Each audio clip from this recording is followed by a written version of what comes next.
Kepada Tuan dan Puan, para anggota DPR yang terhormat, apa kabar hari ini? Sepertinya tak sebaik biasanya. Sama, di sini pun begitu. Kita semua memang sedang diuji. Hidup memang tak selalu baik, kan? Seperti kami-kami ini, Tuan dan Puan juga mungkin lebih banyak bekerja di rumah. Kalau lihat siaran sidang atau rapat terbuka di gedung DPR sekarang sih kelihatannya banyak kursi yang kosong. Tapi biasanya juga kosong kan ya? Tuan dan Puan anggota DPR yang terhormat, saya perhatikan parlemen-parlemen negara lain fokus melawan corona. Tapi rasa-rasanya isu-isu yang keluar dari Senayan belakangan kok kebanyakan tidak terkait corona ya? Kami malah membaca DPR bersemangat membahas isu-isu lain. Contohnya, rancangan Undang-Undang Cipta Kerja yang banyak ditolak karena dinilai mementingkan kepentingan investor di atas kebutuhan pekerja. Presiden Jokowi pekan lalu sempat menyatakan pemerintah dan DPR menunda pembahasan salah satu klaster di rancangan undang-undang itu, klaster ketenagakerjaan.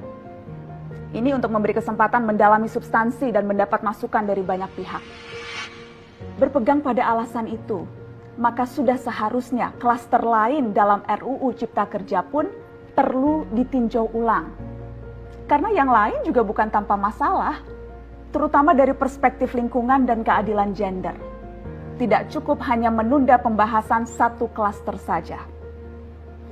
Ada juga RUU lain yang masih nekat mau dibahas. Ada RUU KUHP yang tahun lalu diserbu unjuk rasa. Lalu RUU pemasyarakatan. Ada koruptor yang sudah ngebet pengen bebas kah? Apa kabar Pak Yasona? Terus terang saja, membahas undang-undang yang menyangkut hajat hidup orang banyak di masa seperti sekarang ini terlalu mengundang curiga. Gara-gara pandemi yang pada jatuh cinta saja berani menunda nikah loh. Ini kok DPR buru-buru banget kayak lagi kejar setoran? Tidak ada undang-undang yang tidak penting, semua penting. Justru karena undang-undang itu penting, aneh jika pembahasannya diseriusi di waktu seperti sekarang. Saat dimana perhatian dan konsentrasi kita sedang terkuras bertahan hidup di tengah wabah.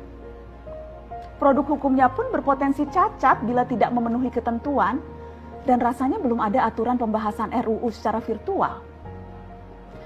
Jika ngotot menuntaskan Omnibus Law, atau RUU KUHP, atau RUU pemasyarakatan, jangan salahkan jika ada yang menilai DPR tidak menjadikan perang melawan corona sebagai prioritas.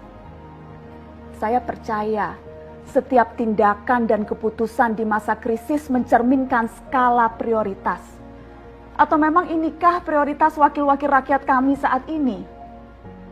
Bikin ribut juga jelas tak seharusnya jadi prioritas. Satgas COVID-19 DPR kemarin dikabarkan mengimpor jamu ilegal dari Tiongkok secara besar-besaran untuk pasien positif virus corona. Satgas kemudian membantah itu, katanya ini diproduksi di Jakarta dan merupakan sumbangan Wakil Ketua DPR RI Sufmi Dasko yang akan dibagikan gratis ke berbagai rumah sakit. Kemudian dikabarkan juga jamunya mengandung bahan berbahaya dan belum terbukti klinis. Satgas lagi-lagi membantah, katanya sedang proses mendapatkan izin edar di Badan Pengawasan Obat dan Makanan.